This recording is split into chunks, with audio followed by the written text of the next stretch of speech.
ఈ ఆర్మూర్ నుంచి మీకు శనిలాగా పట్టిన ఆ జీవన్ రెడ్డిని, వాడు నకిలీ జీవన్, నికార్సైన జీవన్ అన్న ఇక్కడున్నారు.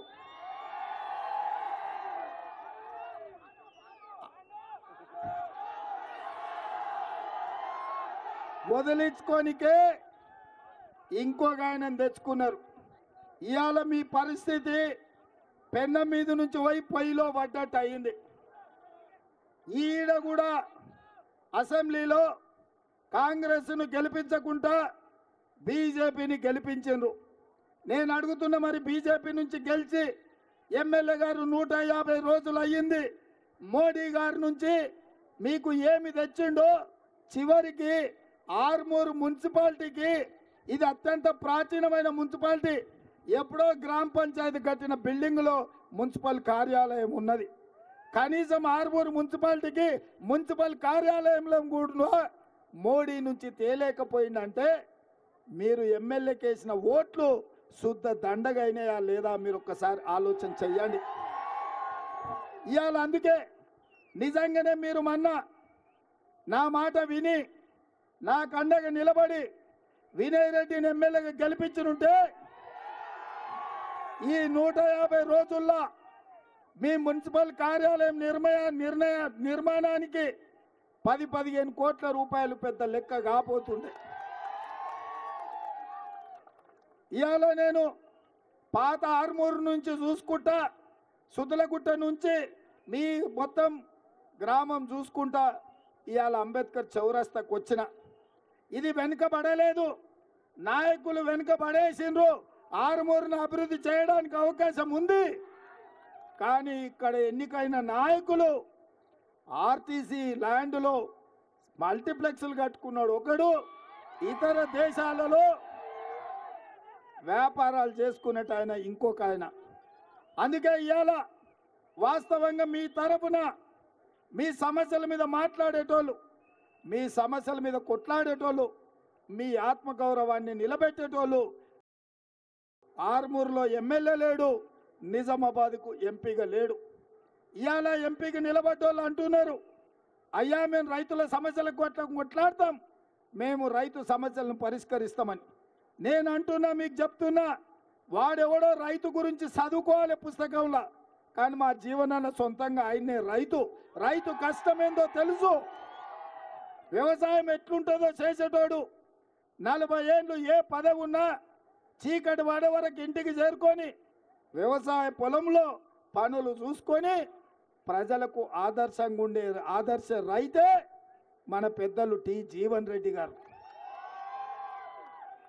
ఇవాళ రైతు వ్యతిరేక నల్ల చట్టాలు చేస్తే హర్యానా, పంజాబ్ నుంచి లక్షలాది మంది రైతులు ఢిల్లీ సరిహద్దులో మోరించి నరేంద్ర మోడీని మెడలు వంచి రైతు వ్యతిరేక నల్ల చట్టాలు వెనక్కి తీసుకునేటట్టు చేసి రైతులకు క్షమాపణ చెప్పించిన పౌరుషం హర్యానా, పంజాబ్ రైతులది. ఆ స్ఫూర్తి తెలంగాణ రాష్ట్రంలో ఏ రైతులకైతే ఉందంటే అది ఈ ప్రాంతం ఆర్మూరు, ఈ ప్రాంతంలో మీ నిజామాబాద్ ప్రాంతంలో హర్యానా, పంజాబ్ రైతులకు ఎట్లయితే ఆత్మ గౌరవం కోసం ఆఖరి శ్వాస వరకు కొట్లాడతారో ఈ ఆర్మూరు ప్రాంత రైతులు కూడా అదే పౌరుషంతో కొట్లాడే వాళ్ళు. అందుకే ఇవాళ మీకందరికీ నేను ఒక్క మాట చెప్పదలుచుకున్నా, మీ సమస్యలు పరిష్కరించాలన్నా, మీ పసుపు బోర్డు మీకు రావాలన్నా, మీ చక్కెర కర్మాగారం తొందరలోనే తెరుచుకోవాలన్నా పెద్దలు జీవన్ రెడ్డి గారు పార్లమెంటుకు ఎన్నిక కావాలి.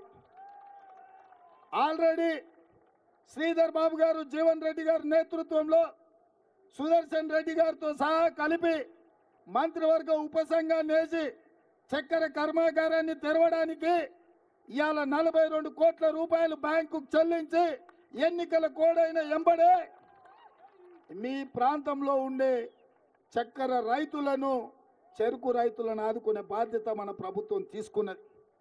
ఇవాళ ఇక్కడ పండించే ఎర్రజొన్నలు కానీ, ఇక్కడ పండించే మొక్కజొన్నలు కానీ, సోయాబీన్ కానీ మీరు పండించే వడ్లు కానీ గిట్టుబాటు ధరతో పాటు 500 రూపాయల వడ్లకు బోనస్ ఇచ్చి కొనుగోలు చేసే బాధ్యత మాది. నిన్న మన చంద్రశేఖరరావు అన్నాడు రైతు బంధు పడతలేదు, రైతు బంధు వస్తలేదు అని. నేను చెప్పిన మే 9 తారీఖు లోపల రైతు బంధు వేసే బాధ్యత నాది. రైతు బంధు వేస్తా, అమరవీరుల స్తూపం దగ్గర 9 తారీఖు లోపల వేయకపోతే నేను ముక్కు నేలకు రాస్తా, వేస్తే నువ్వు రాస్తావా అని సవాలు విసిరిన.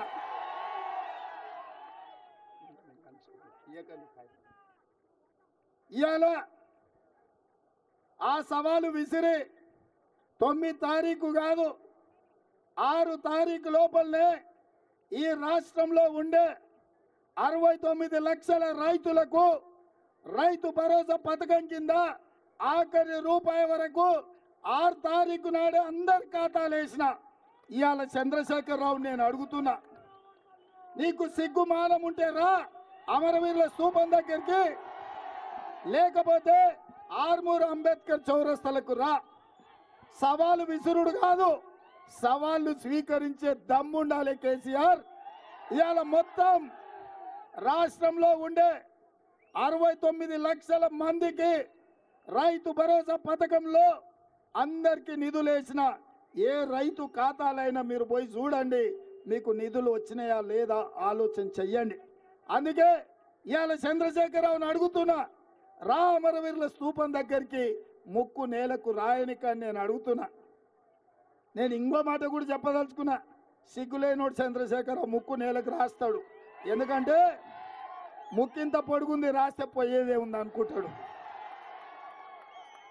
అందుకే నేను చెప్పదలుచుకున్న ఆర్మూర్ రైతాంగానికి, మీ అన్న, మీ సోదరుడు, మీ రేవంత్ అన్న, మీ తమ్ముడు మాట ఇస్తే మాట కోసం తల తెగి కింది పడ్డా వెనక్కి తిరిగి చూడాడు. ఈ 10 ఏళ్ళు ఎన్ని కేసులు పెట్టినా, ఎన్ని అరెస్టులు చేసినా, ఎన్నిసార్లు జైలుకు పంపించినా ఈ లక్షలాది మంది కార్యకర్తల కోసం నిటారుగా నిలబడి కొట్లాడి ఇవాళ ఇందిరమ్మ రాజ్యం ప్రజా పాలన తీసుకొచ్చినాం. అందుకే ఈ అంబేద్కర్ చౌరస్తాలో ఇవాళ రైతు రుణమాఫీ గురించి మాట్లాడుతున్నారు. నేను హరీష్ రావు అన్నాడు, నేను మన ఎన్నికల ప్రచారంలో తెలంగాణ రైతాంగానికి మాట ఇచ్చిన 15 ఆగస్టు లోపల 2 లక్షల రైతు రుణమాఫీ చేస్తా అని. హరీష్ రావు అన్నాడు, నువ్వు చేయలేవు, నువ్వు చేస్తే నేను రాజీనామా చేస్తా, మళ్ళీ ఎన్నికల్లో పోటీ చేయను సిద్దిపేటలో అని. నేను అన్న హరీష్ రావుతోని, రాజీనామా పత్రం జేబులో పెట్టుకో, 15 ఆగస్టు నాడు ఈ దేశానికి స్వాతంత్రమే కాదు, రైతులకు రుణమాఫీ నుంచి స్వతంత్రమే కాదు, సిద్దిపేట పట్టిన శనీశ్వరరావును కూడా వదిలిస్తా అని. అందుకే ఇవాళ ఆర్మూరు ప్రజలకు, ఆర్మూరు రైతాంగానికి, నిజామాబాద్ రైతాంగానికి నేను మాట ఇస్తున్నా, ఆర్మూరు సుద్దులగుట్ట సాక్షిగా 15 ఆగస్టు లోపల 2 లక్షల రూపాయల రుణమాఫీ చేసి తీరుతా. కాస్కో శనీశ్వరరావు, శాశ్వతంగా నీ పీడ సిద్దిపేటకు విరగడి అవుతుంది అని చెప్పి నేను ఈ వేదిక మీద నుంచి చెప్పదలుచుకున్నా. అందుకే మిత్రులారా, ఇవాళ మీరందరూ ఆలోచన చేయండి. మీరందరూ చైతన్యవంతులు. ఈ ప్రాంతంలో ఆదర్శ గ్రామమైన అంకాపూర్ మీ ప్రాంతం నుంచి ఉంది. దేశంలో రైతులు ఏ విధంగా ఉండాలనో, రైతుల నిర్ణయాలు ఎట్లుండాలనో నిజామాబాద్ ప్రాంత రైతుల నుంచి నేర్చుకునే సంస్కృతి ప్రాంతంలో ఉంది. అందుకే మీ చైతన్యవంతమైన రైతులను, ఇక్కడికి వచ్చిన యువకులను, మా ఆడబిడ్డలు, మా మహిళలందరిని అడుగుతున్నా, 2014లో బీఆర్ఎస్ని గెలిపించను, 2019లో బీజేపీని గెలిపించను. వాడిని చూసిండ్రు, వీడిని చూసిండ్రు, ఇద్దరు కలిసి మిమ్మల్ని నిండా ముంచిండ్రు. ఒక్క అవకాశం జీవనానికి ఇవ్వండి. జీవనన్న ఆయనే స్వయంగా రైతు సమస్యలు తెలిసినోడు, పెద్ద మనిషి. ఆ బీజేపీ అయినా అహంకారం ఆడరుగుళ్ళు ఉంటే ఎట్లుంటుందో బీజేపీ వాడికి అట్లుంటాడు. ఇక్కడ ఉన్నోళ్ళు చెప్పండి ఎంత అహంకారం ఉంటుందో బీజేపీ అభ్యర్థికి మీరు చూడండి. గ్రామాలలో పెద్దోళ్ళని అడగండి, ఆయన బలుపు ఆయన వాపు అవమానించే విధంగా 6 అడుగులకు అహంకారం ఉంటే అరవింద్ అవుతాడు తప్ప జీవనన్నలాక రైతు కాడు. అందుకే జీవనన్న మనోడు, మన మధ్యలో ఉండేటోడు, మన రైతు, మన కష్టం తెలిసినోడు, మన కాలం తెలిసినోడు. రైతు కష్టం వస్తుంది ఎట్లుంటుందో ఆయననే స్వయంగా రైతుగా చూసినోడు. అందుకే ఇవాళ ఈ నిజామాబాద్ ప్రజల్ని మీరు తీర్పు ఇవ్వండి అని అడుగుతున్నా. 10 ఏళ్ళు మన ప్రభుత్వం ఉంటుంది. మీ సమస్యల్ని పరిష్కరించే బాధ్యత, మీ చక్కెర కర్మాగారం తెరిచే బాధ్యత, మీ పసుపుకు గిట్టుబాటు ధర ఇచ్చే బాధ్యత, మీ ఎర్రజొన్నలు పండించిన వాటికి ధర చెల్లించి తీసుకునే బాధ్యత, మీరు పండించే వడ్లకు 500 రూపాయలు ఇచ్చే బాధ్యత మన ప్రభుత్వం తీసుకుంటుంది. మీకు 2 లక్షల రూపాయల రైతు రుణమాఫీ చేసే బాధ్యత 15 ఆగస్టు లోపల అవి చేసి తీరుతా అని మీకు అందరికీ మాటిస్తున్నా. అట్లనే ఆర్మూర్ మున్సిపల్ చైర్పర్సన్ గారు చాలా విషయాలు, లావణ్య గారు చాలా విషయాలు కైతాలేవే చాలా సమస్యల మీద పాపం రిప్రజెంటేషన్ ఇచ్చింది. కానీ నేను ఒక్క మాట ఇచ్చిపోతున్నా, ఎన్నికల కోడ్ అయిన ఎంబడే ఆర్మూర్కు మున్సిపల్ కార్యాలయాన్ని 16 కోట్ల రూపాయలు మంజూరు చేసి ఆర్మూర్ మున్సిపాలిటీలో వారు చాలా విషయాలు చాలా రిప్రజెంటేషన్ నాకు ఇచ్చిండ్రు. వాటన్నిటినీ తప్పకుండా పరిశీలిస్తా. ముఖ్యంగా మీకు మున్సిపల్ కార్యాలయం నిర్మాణానికి 16 కోట్ల రూపాయలు అడిగినరు, వాటిని మంజూరు చేస్తా. అదేవిధంగా ఆర్మూర్ మున్సిపాలిటీలో విలీన గ్రామాలు ఉన్నాయి, ఆ సమస్యలు కూడా వారు చెప్తున్నారు. వాటిని ఏ మేరకు పరిష్కరించాలో తప్పకుండా ప్రభుత్వం పరిగణలోకి తీసుకుంటుంది. ఇవాళ 10 ఏళ్ల తర్వాత కూడా నరేంద్ర మోడీ గారు వచ్చి చెప్పిన అబద్ధాలనే మళ్ళీ చెప్తున్నాడు. 10 ఏళ్ళు మోడీ గారు ప్రధానమంత్రిగా ఉండి మనకు పసుపు బోర్డు ఇవ్వలేదు, మన షుగర్ ఫ్యాక్టరీ తెరవలేదు. ఇవాళ మళ్ళీ అదే ముచ్చట చెప్పి మనల్ని బోర్ల పడేయాలని చూస్తున్నాడు. అందుకే ఎమ్మెల్యేగా బీజేపీకి ఇచ్చిండ్రు, ఎంపీగా బీజేపీకి ఇచ్చిండ్రు. నేను అడుగుతున్న మా మిత్రులని, ఈసారి పెద్దలు జీవన్ రెడ్డి గారిని ఎంపీగా గెలిపించండి.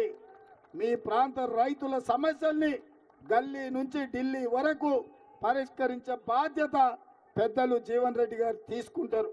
అందుకే మిత్రులారా, ఇవాళ ఒక్కటే నేను చెప్పదలుచుకున్నా,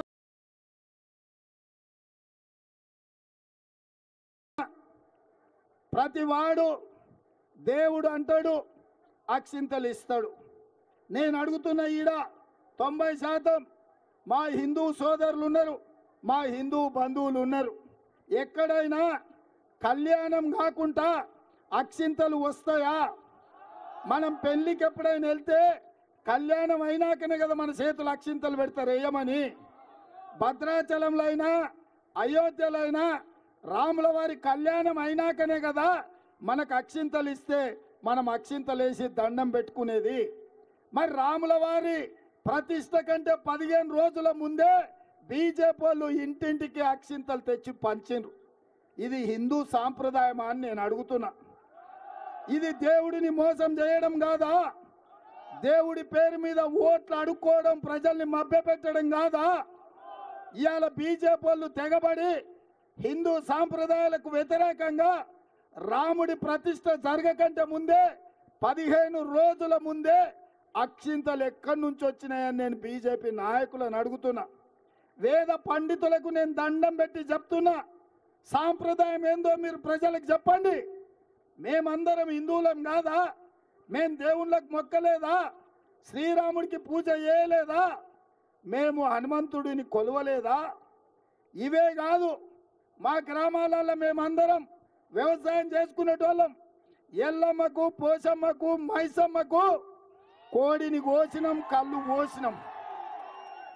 మన రైతులం ఏం చేస్తామే? పంట చేతికొచ్చేటప్పుడు మన ఇంటి దైవమైన పోషమ్మకో, ఎల్లమ్మకో, మైసమ్మకో దండం పెట్టుకొని